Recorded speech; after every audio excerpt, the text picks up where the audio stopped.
this day, the 26th of January 2023, marking exactly 37 years since the National Resistance Army turned National Resistance Movement marched onto Kampala in a victory parade after 5 years of a guerrilla campaign against the government of Milton Obote and the two generals Tito Okello Lutwa and Basilio Okello. There is a lot to talk about, especially in light of what has been achieved over the last 37 years, but also whether the promise that was clearly talked about, clearly articulated by the president, then, of course, after coming into power, especially at the swearing in at Parliament, has that promise been fulfilled?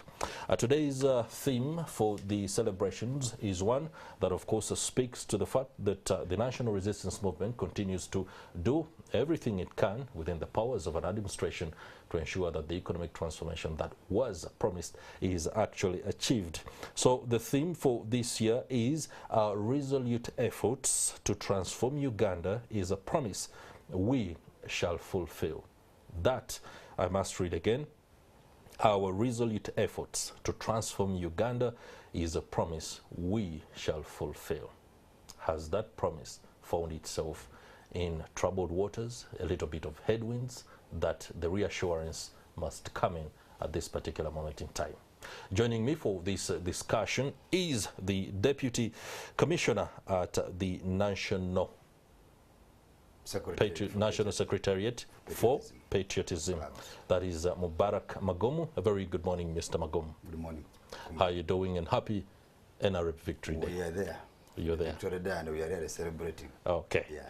I'm also joined by the Deputy Resident District Commissioner, Henry Chitambula, from Mukono, user suspect on the show. Welcome to the program and happy Liberation Day.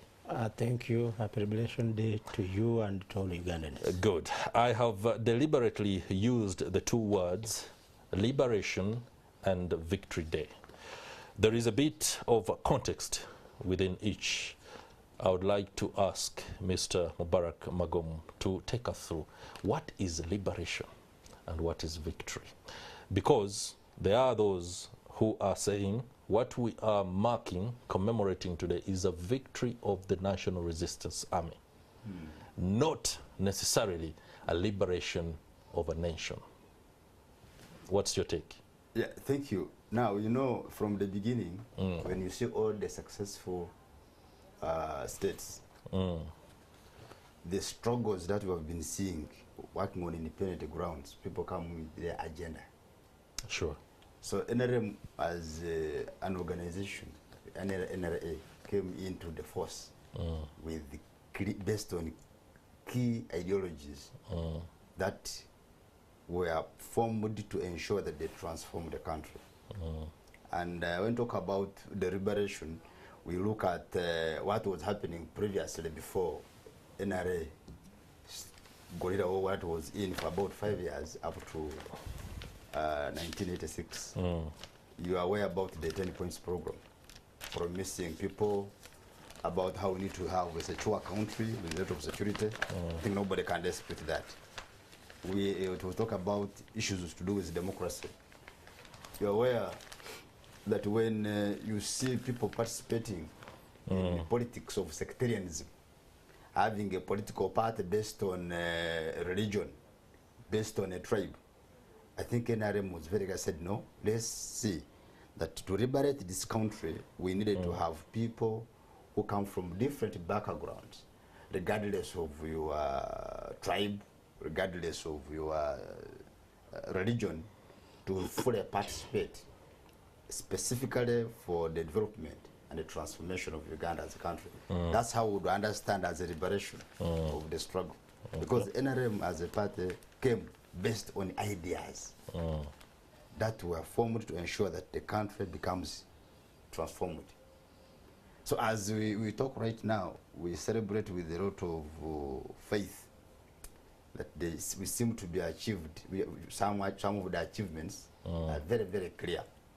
And I want Ugandans who are there to challenge us to see how is the security of the country as is what was promised in NRM And to me, I look at that one as a clear liberation, because history has it that at times people will be killed without any kind of trial. We have judicial systems in place, and look at also the democratic processes. They speak on its own. There were issues to do with the welfare of the population. When you see a country having many people who don't have money, you can't really see that this country is developed, because globally, no country can be identified as a developed country when citizens are poor.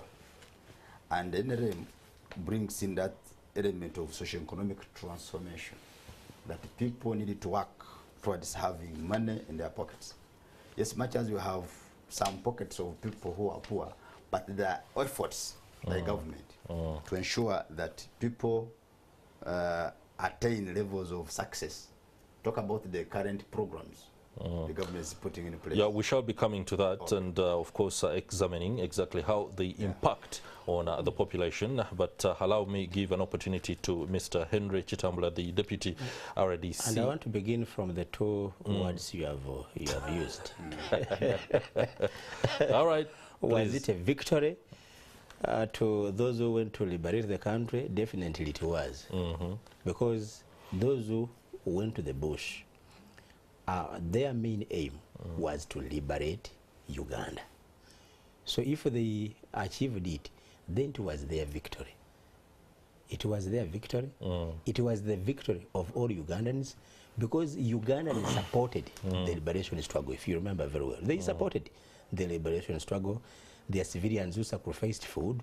There are civilians who even sacrificed their life. When you look at the likes of Lutamaguzi, you see. So it was a victory for all of us, because what we wanted to achieve was the liberation of the country, and indeed we are liberated. So there is no contradiction in using either victory or using liberation, because one brings to the other. I mean, brings the other. If I become victorious in what I want to achieve, then it is really my pride that I've achieved it.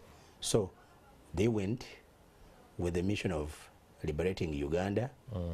They achieved it. They became victorious, and their victory is our victory. Their liberation is our liberation. So there is no contradiction in that. Okay, thank you for that perspective and enlightenment on that particular issue. Now, the commemorations are being marked in Kakumiro district, and of course, like I said earlier, the theme is our resolute efforts to transform Uganda is a promise we shall fulfill. What are the headwinds that government finds itself in achieving this particular promise? What are the challenges, and how effectively are they being dealt with? I don't want even to begin with the challenges. Have we achieved the promises we made, or the promises that were made? You remember the 10-point programs? Yes. You remember the idea of the NRM, non-sectarianism, democracy, Pan-Africanism, and socio-economic transformation. Have we moved a step? I would say not even a step. We have moved steps. For us who analyze Uganda, who do not just look at 86, personally I analyze Uganda from the time of the British rule, from the time the British made us a protectorate. That was in 1894. The British rule lasted for 68, you can even say 69 years, from 1894 to 1962 or 63. 63. No, yes. Why? Because even when they gave us independence, that was the transitory process. Yes. Yeah. So 68 or 69 years. Then we also got our own rule, the 24, 23 years, from 62 or 63 to 1986. Now, when you add those years, the ones of our own leaders before NRM and the ones of the British rule here, you'll find that you count 92 wasted years. And I say this without fear. Wait a minute. Favor. 92 wasted years. Wasted years. Isn't that a little bit and underline wasted years, because I don't fear anything when, to mention this. Are you suggesting, and we should be very unequivocal in our language, are you suggesting that Uganda's history before 1986 is inconsequential to the country's political, economic and social trajectory? You are saying it. No, you've just said wasted. What is wasted? Actually, you state it in affirmative. State it in affirmative. The Deputy Yes. Resident Commissioner for Mukono, Mr. Henry Chitambula, says the years before 1986, The 92 when years. the 92 years of colonial Were rule wasted and that years. of the other presidents are wasted years. That is a statement, and it's on national television. And I own it. Isn't that deplorable? I own it without regret, and I can substantiate what I'm saying. Look at Wow. politically. We begin with the political aspect of it. What did we achieve politically in as far as the 92 years were concerned? Did you have an elected government? Did you have the democracy we are talking about? Definitely not. What happened to the 1980 elections? Were those elections successful? Definitely not.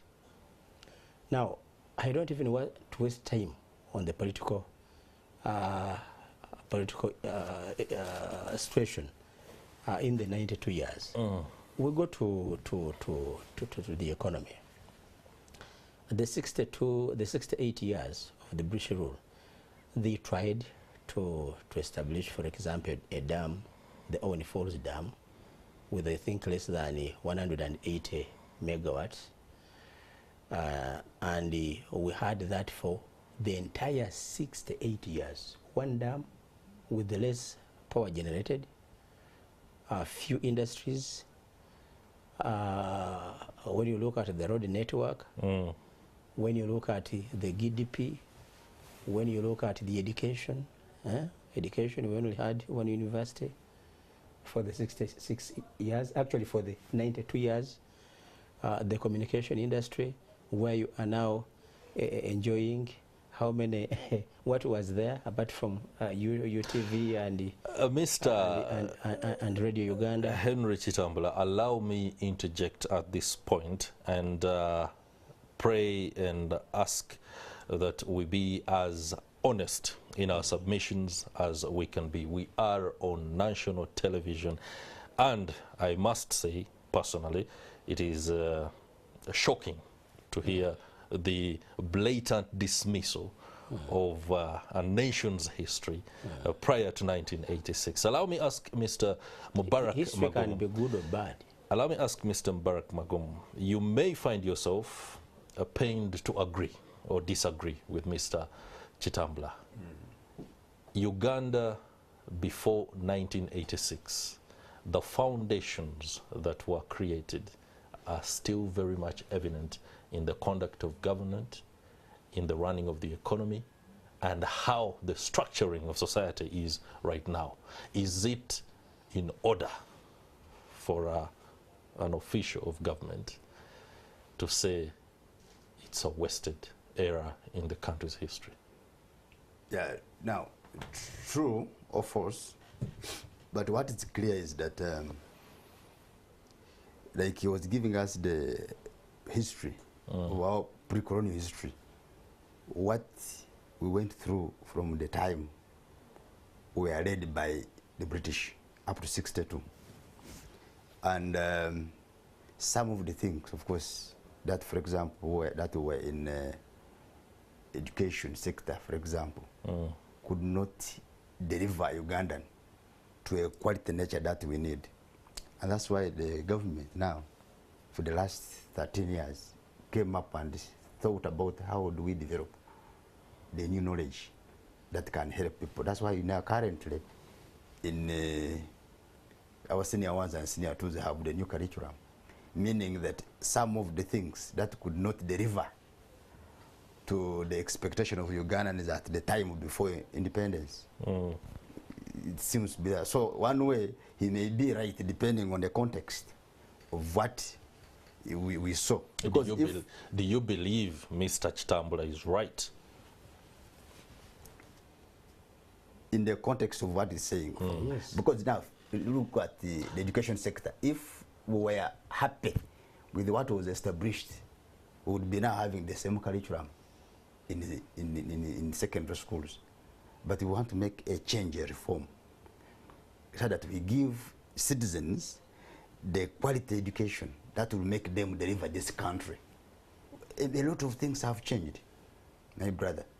If all of what the British brought was right, we wouldn't have bothered. In fact, I want you to inform him that when NRM government, this is 37 years, when NRM government came in place, we made a lot of things. We made a lot of changes in even the policies that were there. Look at the economy. We had a command economy. A command economy where government was in charge of everything, and the NRM guys said, I think we should have a free market or a mixed economy. And then we said we should have what we call economic liberalization, so that those who we can have the private sector. In fact, the private sector has assisted us develop this country, increase GDP, increase jobs, increase production for home consumption, and even marketing. And even export. In fact, some of you, whenever now that I've mentioned this, you develop stomach ache because you don't really sit down and analyze. But there was a time when I was young, and our parents could even go and line up for basic needs. There was a time when even a small plastic cup could come from Kenya, and that was because the other 92 years of those leaders, the British and our own, the leaders did not think about how best they could develop the economy of the country.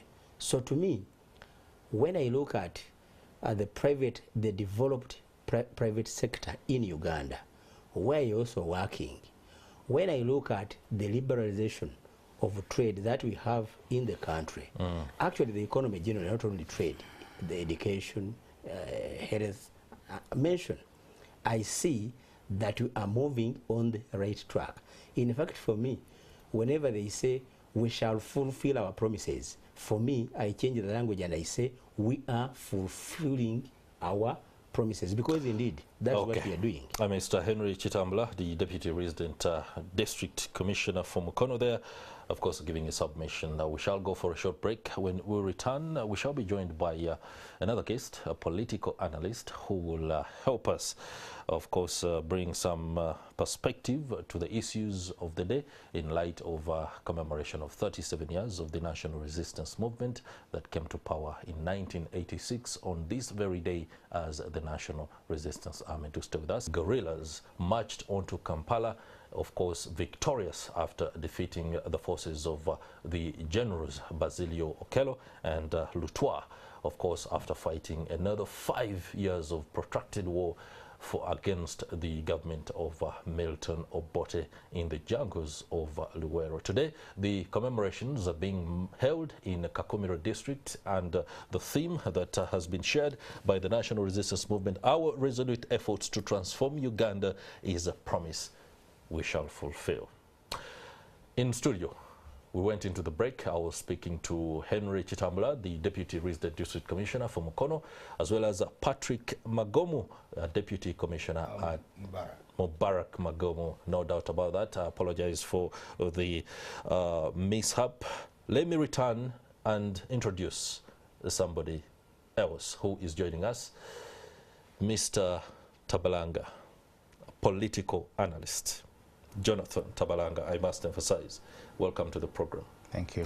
The debate behind the scenes has been a little bit poignant, informed by a statement that was issued by Mr. Henry Chitambula about the fact that the years before 1986, that is the time of colonialism and the tenure of presidents including Milton Obote, Idi Amin, and effectively the period before colonialism was a waste for a country like Uganda. Before you give us your view on that, let me return to Mr. Chitambula and ask, did you speak out of context, or am I the one who is simply misunderstanding you? What did you mean? Now, what I meant by that statement, which is really itching you. Yeah. And I'm sure anybody out there is concerned. Yeah. Before I made that statement, I said I analyze Uganda not just from 86, but even during the colonial rule, from the time we were made a British protectorate. And what I meant by wasted years, I was meaning that the rate at which we had development, politically, economically, and socially, and then the rate that the country is developing in the 37 years, if that rate was used in the 92 years, would be very, very far from where we are. So I used that statement in the context that the rate of development was too low. What we achieved in those years was too small compared to the number of years. If NRM government had actually started governing this country in, for example, 1894, this country would be very, very, very far from where it is. I would love you. There is no harm in that statement. Yeah, I would also love. I didn't want to demean the other, what the other regimes did, but I was actually saying the rate at which they were doing things, the rate at which they were developing the country was very, very, very, very. And I don't want to coerce you or even put you on the spot. Can you retract the word waste? As a Ugandan, retract the word waste. You're a person that might have studied on the foundations of an education system that was in place before 1986. It informs very much your pattern of thought and depth of the way you look at things. Your father, who ensured that you are who you are, studied on the foundations of a system before 1986. So, categorically, on national TV, I would love to be a dictator right now and ask you to retract the word waste. I'll just say, I think, substitute that statement. Jonathan Tabalanga. No, let me do it. I'm substituting the statement, wasted years, to years of less development. All right. Jonathan Tabalanga. You understand the context within which I'm speaking about these things. Should we be dismissive of anything else that is not within the workings of our own system or how we want things to be? Of course not. I think when we come here and want our bosses to see us, sometimes we get out of our way and make statements that sometimes do not make sense. I understand the gentleman here is speaking for his boss. He does make sense in a way. Do not also take me into. No, I mean, I don't want to police wordings here. No, I am really very, very honest, because you see, if you talk about waste, we can go back to 1984, when the president now and his colleagues came up with the 10-point program. And this, if you look at what they structured and how they structured it, and the people who were collected from different places of the country to come and discuss the 10-point program and what they needed to achieve. Point number one was democracy. So if we start looking at democracy We've in had the, elections. in the perspective of 1980, the culmination of what happened in 86. Now, what informed going to the bush? Yes. And then you look at what we see now, how elections have been conducted in this country, and the fact that it's part of the 10-point program. Of course, there's trying to get legitimacy and, you know, to play to the gallery and show that, yes, this is happening. We have elections every year. But are we holding elections, or we are just legitimatizing the position of the president by those who are already in power?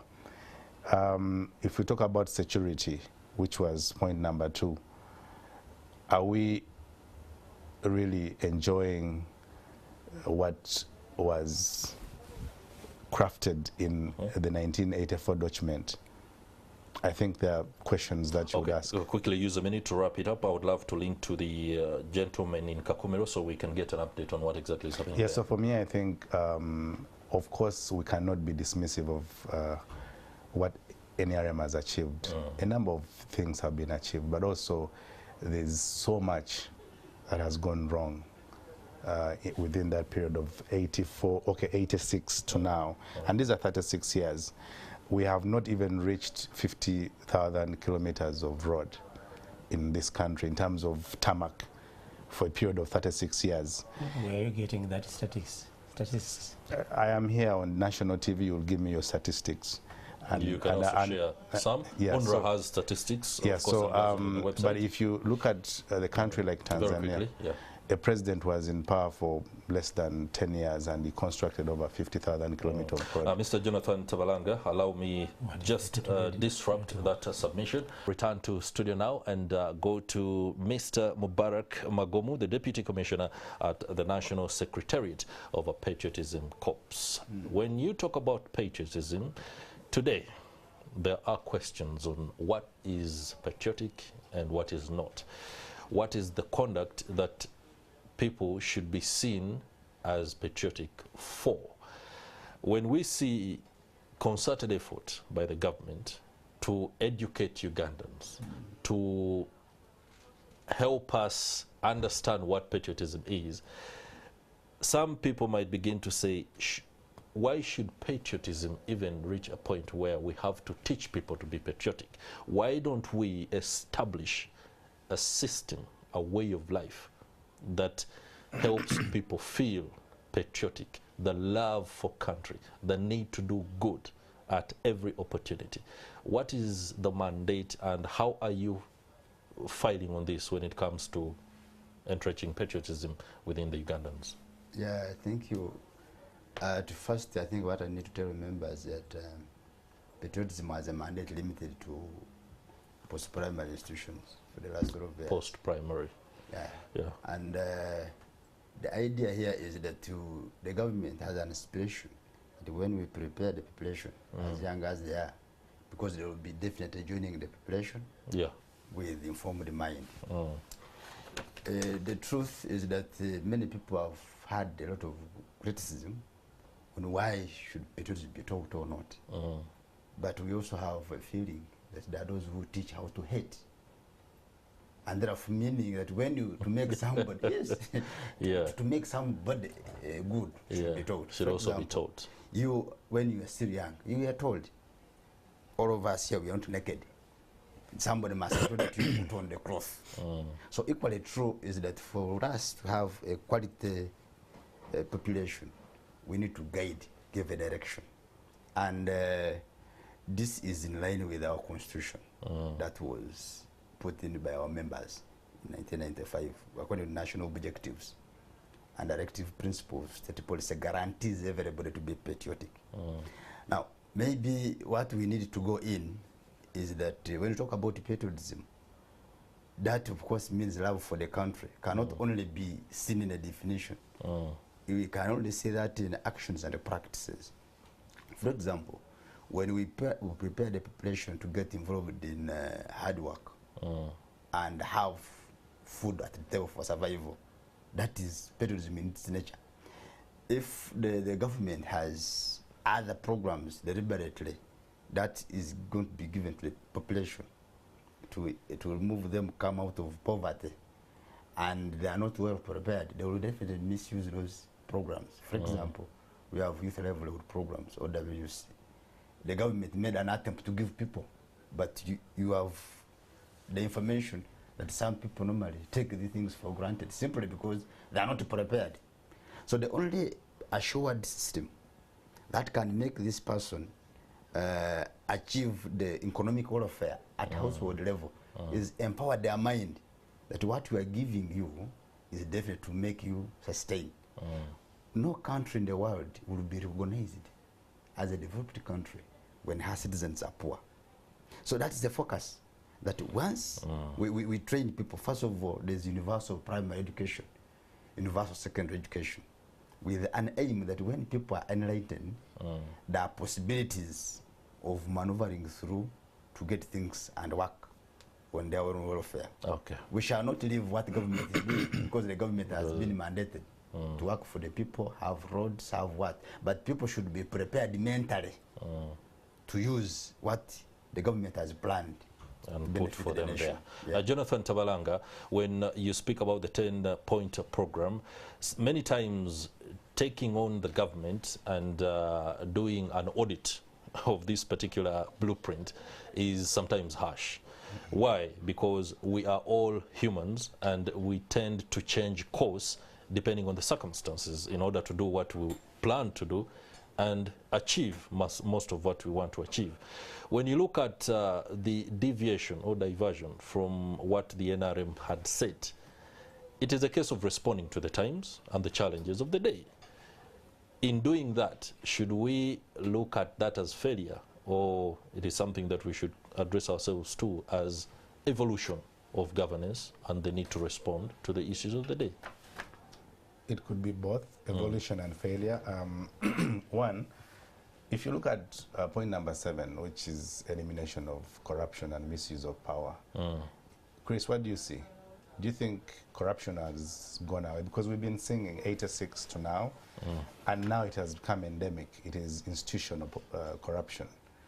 To the extent that even the president would go on national TV in Kololo and say, the corrupt should not be pushed away because we need them to invest here.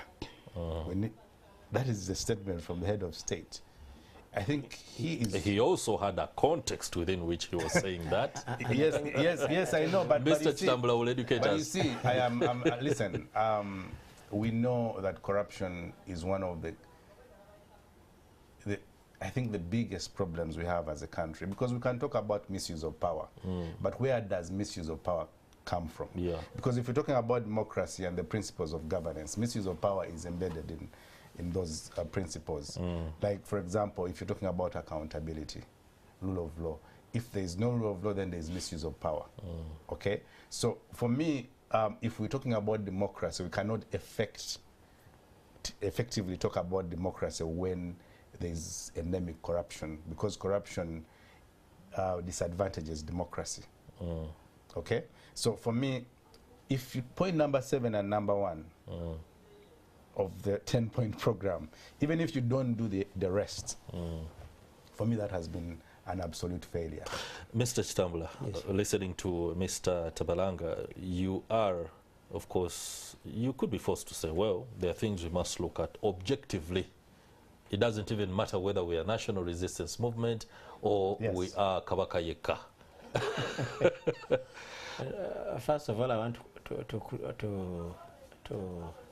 correct the impression my friend was actually gave the viewers that you should not speak for your bosses to see you. I've been speaking on TVs. Your bosses are Ugandans. Yes, I've been the speaking population. on radios, even when I wasn't in government. So I don't speak to impress anybody. I speak to add a brick on the development of this nation. The issues you are raising, well, we know that there is a corruption. I'm somebody who hates corruption as a person. You just follow me what I do or how I've been doing my work. But we should also appreciate that the government has put a systems in place. The infrastructure is there to combat corruption. And we have what we call syndicated corruption. When I was a deputy at DC Namayingo, I intercepted the syndicate.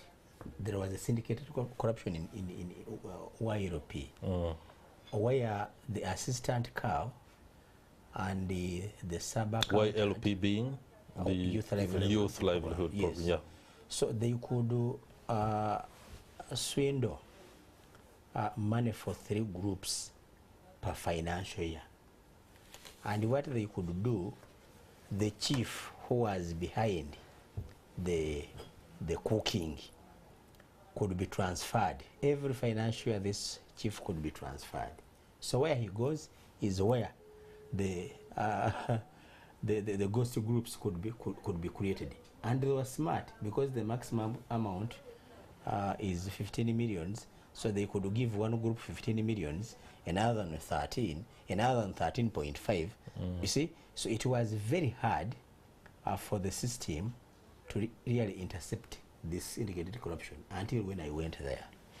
Now, I'm raising this in just to make one important point, that if we can use the structures put in place to combat corruption, the legal framework, and involve all our people, the wananchi, and the whistleblower, using the Whistleblowers Act, they make an alarm. I'm telling you, we would really step on this battle. I've heard you talking about the statement the president made at Kolo. And at times you misquote the president, as you are misquoting me here. The president, I doubt I'm misquoting the president was very clear. He was saying these ones, because they are those who steal and develop. They are those who steal and hide the money or develop outside. So what are you trying to say? So what we wanted, what the president wanted, is a systematic follow-up, so that we can get that network, those who steal and develop. Do you realize, those who steal gentlemen, and hide the money? Do you realize, and this one is a very objective statement, that we seem to be at a point where it is agreeable to be corrupt? Are you listening to him? He says, yeah, when it is agreeable. No. Yes, you're corrupt, somebody is corrupt. The government and even the president seems to agree that, okay, yeah, Chris, here let me just come in. How do we deal with it? Chris, let me is just... what you're suggesting. That should be the next step. Chris, For example, I need to make please, a very small statement. make it small. You had asked him about patriotism. Yeah. And he told you how you need to teach people how to behave, just right from when you're coming from our houses, and that it is important that people should be taught how to behave. Now, it is patriotism. Now, if he comes here on national TV and says he was talking about 2 groups of thieves, those who would steal and then develop the country, and you agree with that? Steal and not develop the country. Even the president himself doesn't agree with that.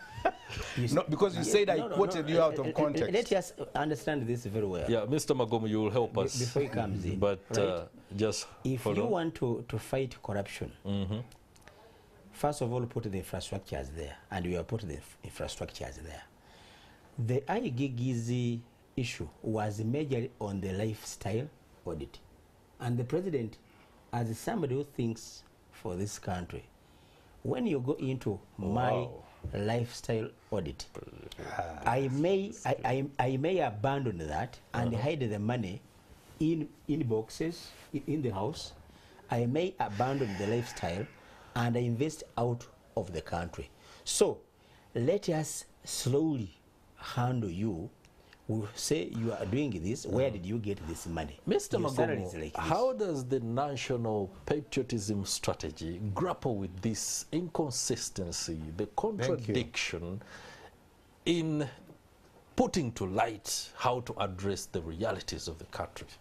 Yeah, at the bottom line, we agree that there's that vice. And the government seems to have put infrastructure in place, including President's office. We have anti-corruption in it. Yeah. But we seem not to be getting a headway as things are going. And this comes to the first thing where you're asking, why need to be taught? Now that's the challenge as a country. If we assume that people have degrees and are employed, maybe either first class, and are not to be corrupt, that is wrong. Meaning that the issue of patriotism, because ideological issue means that the deliberate outcome after investing some knowledge in a person. So that by the time I prepare you as an individual, there is that personal guilt that should be in you as an officer. That yes, I am patriotic, I love my country, why should I cheat this Ugandan? But because you don't have that in your brain as a patriotic Ugandan, because you don't need to be scouted when you're a patriot. Even if you are alone in your office. Integrity to do the right thing, even when no one is watching. That's why I want you to agree with me, or entirely everybody, that patriotism must be taught. Okay. No, but also, let's go. No, I'm afraid, gentlemen. I'm afraid, gentlemen. Not only in schools, not only in schools, even from home. From home. Some of us no doubt. no, but also, corruption can emanate from economic pressures. Economic pressures. And you dismiss the fact that people can actually be corrupt by virtue of the fact that they are living a very difficult life. Gentlemen, we shall be speaking about economic pressures. Mr. Chitambla, leave it at that for now. We shall be speaking about economic pressures, but also how we can leverage the achievements or the successes that have been registered to be able to create a new trajectory of development and transformation for the country, including the fact that we are now effectively prospecting for oil. Stay with us. Many thanks if you are still with us. For those that went with us into the break, you are watching Morning at NTV, and it's the Kickstarter discussion, this 26th day of January 2023, 37 years to be exact, when the National Resistance Movement fighters, and I insist they were fighters at the time, they had not transitioned into an army, marched on to Kampala victorious after 5 years of a protracted guerrilla war in the jungles of Luwero. Today, the national celebrations or commemorations are in Kakumiro district, and of course I will again share the theme as espoused by the National Resistance Movement. Our resolute efforts to transform Uganda is a promise we shall fulfill. Now, that is a deliberate attempt to assure the population that things are going to be okay. It also means that they aren't, and corruption is one of them. Before we went into the break, we were discussing just how the vice has permeated society, including our very own homes. But the question is, how can corruption be tackled? That's a question I'll put to the Deputy Resident District Commissioner for Mukono, Henry Chitambla. I think we need to go to the foundation level, and the foundation level is the family. There is a lot of moral decadence at the family level. I'm in office, for example, in Mukono. We even handle land matters, because we are looking at corruption at the national level. But let us begin from the foundation. It is very common for one of the children of the late to connive with the land grabber and sells off the estate without putting into consideration what the rest will feel. You see, I was in Kabembe one day, and a younger girl was telling the mother, the real mother, your husband died. What are you doing here? You go back to your home. We sell our land. Now those are the people we are now educating to come to take over. Wait a minute. Over That is sad. Was the woman a stepmother, as we call them, a person who is not your biological mother? In Kabembe here in Mukono, not very far away. Wow. You see? Now, those are the people, those are the children we are educating to come and take over what we are doing now. So if a girl can do that to the biological mother, if that girl tomorrow is the deputy RDC, Mukono, and she's handling land matters, what will happen? Allow me. So we need to go to the foundation. I appreciate the work we are doing under the Patriotism Secretariat, because we are the coordinator, we are the monitors at the district level, and at times we hear a lot of statements against this. How can you teach somebody to love the country? Just in Mukono recently, these achievements we are talking about, the electricity, we have those high voltage electricity powers that have been the unpatriotic people, not even vandalizing, they could come and cut and leave, not take for sale. That is sabotage. You see, so that is economic sabotage. Somebody cuts the pylons, say that the pole, I mean the entire thing can collapse, and you leave the country into darkness. So when you look at those things, much as we are developing the country, we need patriotic people who will consolidate the developments, who will add the developments, who will protect what we have developed, but who will also deliver services for the country. I'm in this office because of the way I was brought up. I'm not patriotic. He may be in the office because of the same way. There are those who buy themselves into offices. You see, there are those you find on the street soliciting money from maybe passers-by, but when that money goes to maybe a supervisor. We are glad we have a gentleman who is... to begin with, let me finalize that one. One, we should begin with the family. And handling the family, the father, the mother are the heads there. But the cultural institutions and the religious leaders should actually come up and also play a very pivotal role, because our people, including us here, will listen very much to the cultural leaders, to the church the religious leaders, not church leaders, the religious leaders. So if they can come and add a voice and mobilize the parents to actually play their roles, I'm telling you, the corruption we are crying about at the center here. Mr. Magomo, will reduce. Listening to RDC Chitambula speak, you would assume that going back to the foundation of society, the nucleus, the family, will be very easy in tackling this thing. But when you look at what conditions the actions of the people at the bottom, many of them are grappling with the fact that they are not receiving what they think they ought to be receiving. And it causes them to think in terms of how do we survive. And in doing so, they find themselves going against the dictates of integrity and goodwill as a human being and as a Ugandan. Does the patriotism agenda have a social welfare branch to it that tackles these things? Or you will teach us not to be what people are learning from a very early age? Yeah, thank you. Because now, first of all, we are addressing about 3 areas that we must believe in as Ugandans for us to be good people. Raising the highest level of national consciousness, addressing issues of economic transformation, and issues of love.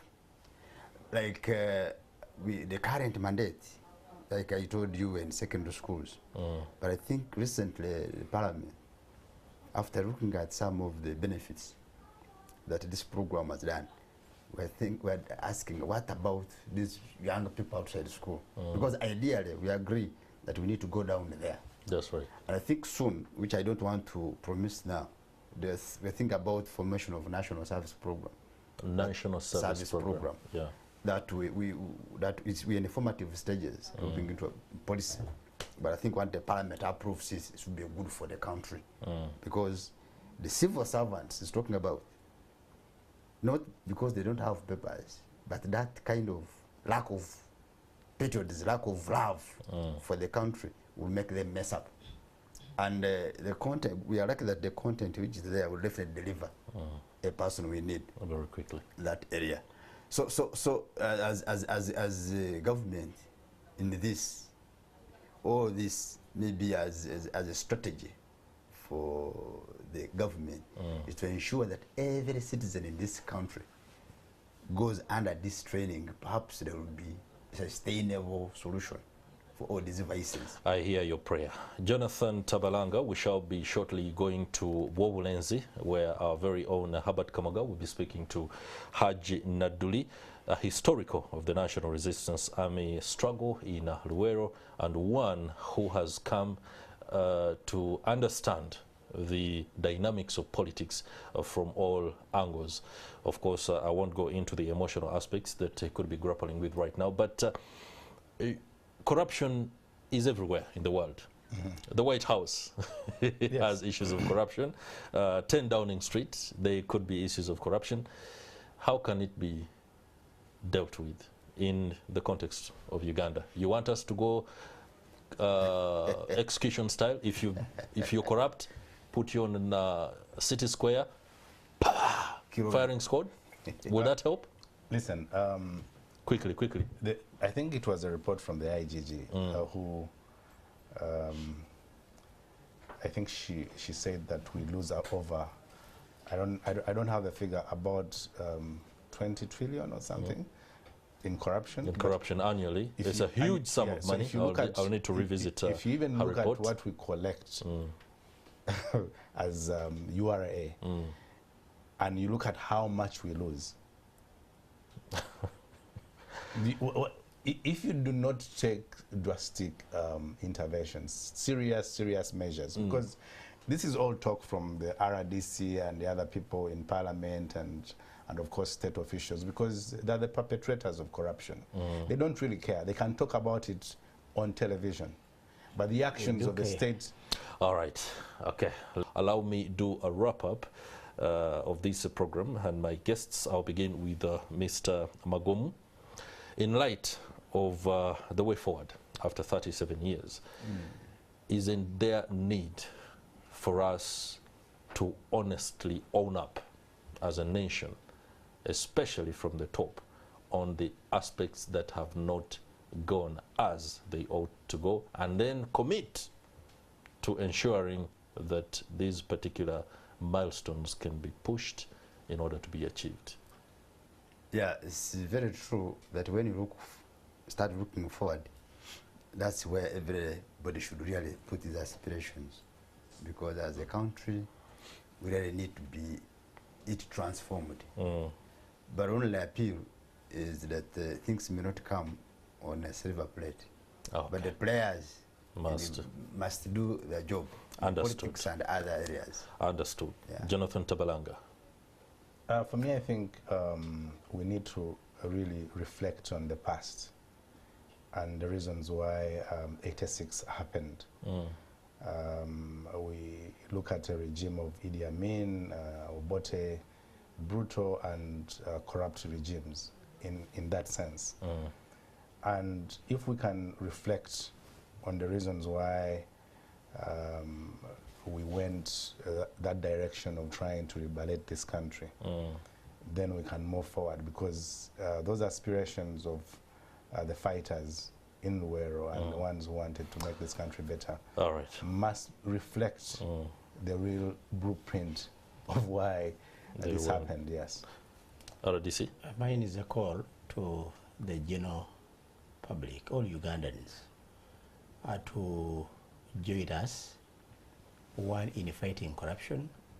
Number two, they should demand the services from those who provide the services. Know who is supposed to provide what service to you and demand for that service. Okay. Because we want to improve service delivery. So we cannot know that the services are not reaching you unless you also assist us to make an alarm that, look, there is this, we demanded for this service, or we are not getting this service, and this is a person who is supposed to deliver the service to us. Then we should always come in and ensure that the services are delivered. Henry Chitambula, Deputy RDC Mukono, many thanks for joining us. Many thanks to Jonathan Tabalanga, political analyst and commentator, and of course Mubarak Magomu, a Deputy Commissioner at the National Secretariat of Patriotism Corps, for the perspective as the National Resistance Movement marks 37 years in power. It's a point of reflection. Now there are those that share a birthday with the National Resistance Army that has morphed into the national resistance movement. Here we have a message that comes in. One more year has come and gone. The sands of time keep trickling away. I'm always thankful that we crossed paths. Happy New Age, bestie. This comes from Barbara Nalinya. And of course, going out there to the gentleman who is looking dapper. Hey, happy birthday. Happy birthday too.